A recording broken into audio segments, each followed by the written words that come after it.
आप देख रहे हैं अमेज नाउ। इस समय पूरे देश की निगाह महाराष्ट्र की राजनीति पर है। सही मायने में लोगों की चाहत है कि महाराष्ट्र की राजनीति किस दिशा में जाएगी, यह जानना चाहते हैं। महाराष्ट्र और दिल्ली की मीडिया भी अभी किसी नतीजे पर नहीं पहुंच सकी है, क्योंकि गेंद भाजपा के पाले में है। लेकिन आखिर क्या वजह है कि एक सप्ताह होने को है और महाराष्ट्र असेंबली में सरकार का गठन नहीं हो पा रहा है। इधर दो अप्रत्याशित घटनाओं ने सभी राजनीतिज्ञों को चिंता में डाल दिया है, और वह दो घटनाएं हैं शिवसेना उद्धव गुट के संजय राउत का देवेंद्र फडणवीस से मुलाकात, और दूसरी तरफ एकनाथ शिंदे का गांव जाने से पहले उद्धव ठाकरे से मुलाकात करना। इन्हीं बातों को लेकर हमने कुछ प्रमुख स्तंभकारों से बात की। हमने बात की लखनऊ के वरिष्ठ पत्रकार उत्कर्ष सिन्हा से। उनका कहना है अगले 24 घंटे महाराष्ट्र की राजनीति की दिशा को तय करेगी। महाराष्ट्र के चुनाव के बाद नतीजे आने के एक हफ्ते बाद तक भी अभी वहां पर स्थिति स्पष्ट नहीं है, और ख़ासतौर से महायुति के बीच क्या कुछ चल रहा है इसको लेके बहुत तरह की बातें राजनीतिक हलकों में हैं। पहली बात तो ये कि जब शिंदे को दिल्ली बुलाया गया और उसके बाद वहां से बाहर निकलने के बाद जब जेपी नड्डा और अमित शाह से मीटिंग हुई, उसके बाद उन्होंने ये कहा कि सब कुछ ठीक है, सारी बात हो चुकी है। लेकिन जब वो लौटे वापस मुंबई, उसके बाद से सब कुछ वैसा नहीं था जैसा कि वो कह रहे थे। पहले उद्धव ठाकरे से शिंदे की मुलाकात, उसके बाद कल एक बड़ा डेवलपमेंट हुआ जब शरद पवार के सबसे खास व्यक्ति और ठाणे की राजनीति में एकनाथ शिंदे के सबसे बड़े विरोधी जितेंद्र आह्वाड़ के साथ उनकी फार्म हाउस पे मीटिंग हुई। एकनाथ शिंदे मुंबई में नहीं हैं, वो अपने खेत पे चले गए हैं, अपने फार्म पे चले गए हैं, और माना जाता है कि ये एक दबाव बनाने की रणनीति है। तो अब महाराष्ट्र में स्थिति ये है कि चुनाव के नतीजे में बम्पर जीत तो महायुति को मिल गई, लेकिन महायुति के भीतर मुख्यमंत्री पद को लेकर के अभी भी संकट है। महाराष्ट्र में एक तीसरा संकट है। महाराष्ट्र में 26 नवंबर को विधानसभा का कार्यकाल खत्म हो गया। अभी तक नई विधानसभा का गठन नहीं हुआ है, राष्ट्रपति शासन लागू है ऐसी कोई घोषणा नहीं हुई है। ऐसे में संविधान के लिहाज से महाराष्ट्र कौन चला रहा है, ये भी एक बड़ा सवाल है। लोगों का यह मानना है कि शरद पवार अभी भी हार नहीं माने हैं और कुछ न कुछ खिचड़ी उनकी तरफ से पक रही है। ऐसे में दिल्ली क्या रुख अपनाती है? क्या दिल्ली अपने उन तौर तरीकों पर जाएगी जिसमें दबाव की राजनीति सबसे प्रमुख होती है और एकनाथ शिंदे वापस आएंगे, या एकनाथ शिंदे के दबाव को दिल्ली मानेगी? देवेंद्र फडणवीस के नाम को लेकर भी महाराष्ट्र में बहुत विरोध है, क्योंकि जो मराठा आरक्षण वाले नेता थे मनोज जांगड़े, वो देवेंद्र फडणवीस के बिल्कुल खिलाफ हैं और एकनाथ शिंदे के साथ हैं। तो महाराष्ट्र की राजनीति में चुनाव के नतीजे भले निकल गए हैं, लेकिन राजनीतिक उठापटक और महाराष्ट्र की राजनीति जैसा हमने पिछले 2.5 साल में देखा, कौन कब किसके साथ जाता है उसकी कोई गारंटी नहीं है। तो आने वाले 24 घंटे बहुत महत्वपूर्ण है महाराष्ट्र की राजनीति में, और खास तौर से एकनाथ शिंदे के रुख को लेकर के, क्योंकि अजीत पवार भी बहुत कंफर्टेबल नहीं है। तो महायुति के भीतर क्या कुछ घटेगा, यही तय करेगा कि महाराष्ट्र में मुख्यमंत्री कौन होगा। हमने गोरखपुर स्थित वरिष्ठ पत्रकार अशोक चौधरी से बात की। उनका कहना है देर सबेर भाजपा ही सरकार बनाएगी, इसमें कोई चिंता की बात नहीं है। एकनाथ शिंदे क्या बागी होंगे? तो बागी होके भी वो क्या कर लेंगे? बागी होने के बावजूद भी जो संख्या बल है उसके हिसाब से अगर खाली अजीत पवार ही उनके साथ रहे तो सरकार बन जाएगी। ठीक है। दूसरी तरफ ये है कि उद्धव ठाकरे का फडणवीस से मिलना हो सकता है कि एक पुराना जो इतिहास है वो एक बार फिर रिपीट हो। संजय राउत की प्रतिक्रिया भी पॉजिटिव ही है इस सिलसिले में। हालांकि खुल के तो कोई इस तरह की बात नहीं है, मुलाकात को औपचारिक और ये क्या क्या ही बताया गया है। लेकिन ये भी हो सकता है कि भाई बीजेपी दोनों तरफ बॉल डाल देगी कि चलिए अगर शिंदे कुछ गड़बड़ करेंगे तो उद्धव ठाकरे हमारे हो सकता है कि ये अंदर खाते की बात हो। तो इसलिए मुझे लगता है कि कुल मिला जुला के देर ज़रूर हो रही है, लेकिन महाराष्ट्र में कोई सरकार भाजपा को बनाने में कोई खास अड़चन नहीं है। लेकिन जो अब तक की जो मौजूदा कंडीशन है उसमें भाजपा 20 स्थिति में है। ये आप जानिए कि शिवसेना के भीतर एक हिस्सा भाजपा से मोर्चा तोड़ने के खिलाफ था और इसी की वजह थी कि एकनाथ शिंदे इनके तमाम विधायकों को लेके एक अच्छी खासी संख्या विधायकों को लेकर अलग होकर भाजपा के साथ सरकार बना ली।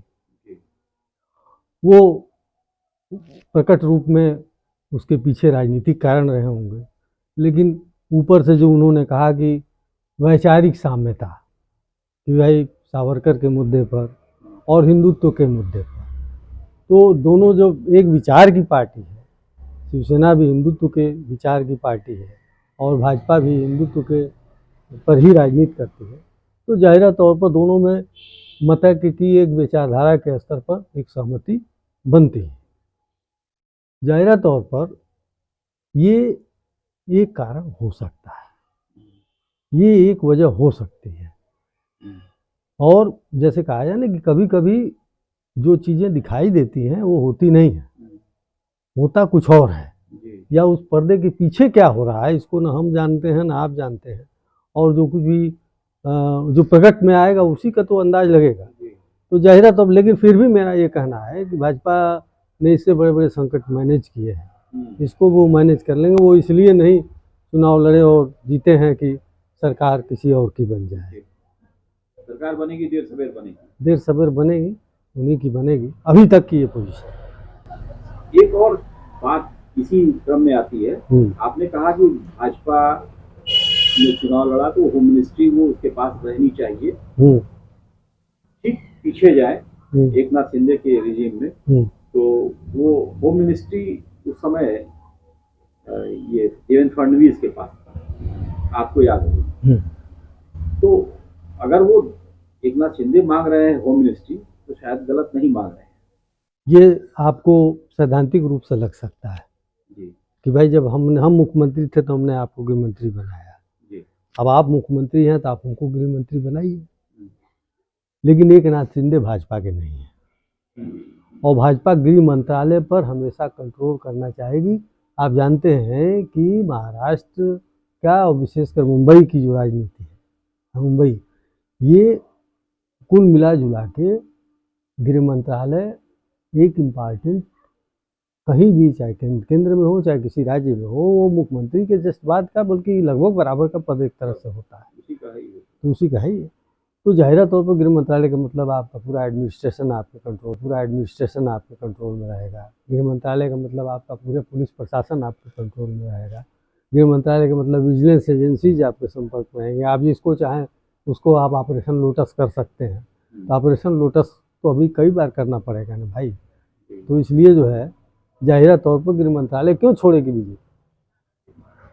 चलिए, कुल मिला के सरकार बननी है, देर हो रही अभी तक तो ये लगता है, कोई हमको ऐसा लगता ही नहीं है कि कहीं दूसरी तरफ अगर संभावना रहती है। का ये जो गांव वापस चला जाना, ये और दबाव बनाने की ले लेना, ये सब दबाव बनाने की रणनीति। ऐसा लगता है कि प्रधानमंत्री जी ने एक जो नारा दिया था, एक है तो सेफ है, सब समाज को साथ में लाने वाली जो बात प्रधानमंत्री जी ने कही थी, महाराष्ट्र के लोगों ने उसको रिस्पॉन्ड किया है और महाराष्ट्र के सभी समाजों ने एक साथ मिलकर एक बड़ा मैंडेट हमको दिया है। मुझे लगता है कि आज निश्चित रूप से जो लोग तुष्टीकरण की राजनीति करना चाहते थे, जो डिविजिव पॉलिटिक्स करना चाहते थे, उनको करारा जवाब जनता ने ही दिया है और प्रधानमंत्री जी की बात को लोगों ने यहाँ पर एक्सेप्ट किया है।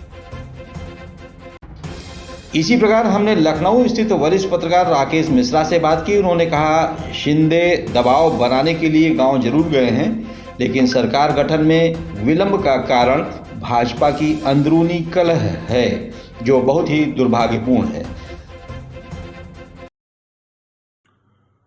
महाराष्ट्र की राजनीति पर इस समय पूरे देश की नजर है और उसका बहुत बड़ा कारण यह है कि इतनी बड़ी जीत के बाद अभी तक मुख्यमंत्री का फैसला न कर पाना दुर्भाग्यपूर्ण है। बड़ी बात यह है कि एकनाथ शिंदे ने अपनी तरफ से पूरी तरह से स्पष्ट कर दिया है कि फैसला जो अमित शाह और नरेंद्र मोदी जी प्रधानमंत्री जी को जो मंजूर होगा वो उनको मान्य है। और बीती शाम उम्मीद थी कि महायुति की बैठक के बाद मुख्यमंत्री का नाम सामने आ जाएगा, लेकिन अभी तक उस पर संशय की स्थिति बनी हुई है। उसमें 2-3 घटनाएं भी इस बीच हुई जिनको बड़ा महत्वपूर्ण माना जा सकता है। एकनाथ शिंदे महायुति बैठक के बाद सीधे अपने गांव सतारा चले गए। माना जाता है कि जब उनको कोई बड़ा फैसला लेना होता है तो अपने गांव चले जाते हैं और वहां शांति से उस फैसले पर अमल करते हैं। लेकिन उनके शिवसेना के हवाले से यह भी कहा जा रहा है कि उनकी तबीयत खराब है, डॉक्टर ने उनको रेस्ट लेने के लिए कहा है, तो हो सकता है कि वो आराम कर रहे हों। हालांकि उनकी तरफ से पूरी तरह से हरी झंडी दे दी गई है। अब यह समस्या जो है, यह समस्या गठबंधन का न होकर भाजपा का है। हो सकता है कि भाजपा में देवेंद्र फडणवीस को लेकर एक राय नहीं बन पा रही है। अमित शाह या प्रधानमंत्री नरेंद्र मोदी किसी मराठा या बैकवर्ड चेहरे को सामने लाना चाह रहे हों। इस बीच एक नाम बहुत तेजी से उभर कर आया, मुरलीधर मोहोल का, लेकिन उन्होंने अपनी तरफ से ही खंडन कर दिया कि मैं मुख्यमंत्री की रेस में नहीं हूं और मैं केंद्रीय राजनीति में अपने आप को बेहतर पा रहा हूं। लेकिन यह एक बड़ा सवाल पैदा करता है कि 26 नवंबर तक मंत्रिमंडल का गठन हो जाना चाहिए, नए सरकार के गठन की अधिसूचना जारी हो जानी चाहिए थी। आज 30 तारीख है और अभी तक इस पर संशय बनी हुई है। कहा जा रहा है कि 5 दिसंबर को आजाद मैदान में नए सरकार का शपथ ग्रहण समारोह होगा। हालांकि कुछ नेता ये भी कह रहे हैं कि 2 दिसंबर को भी ये हो सकता है, लेकिन अभी पूरी तरह से स्थिति स्पष्ट नहीं है ये।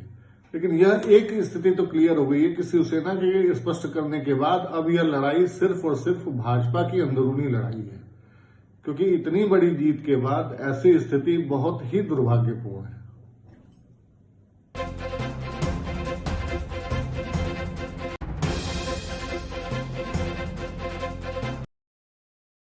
बने रहिए अमेज नाउ के साथ।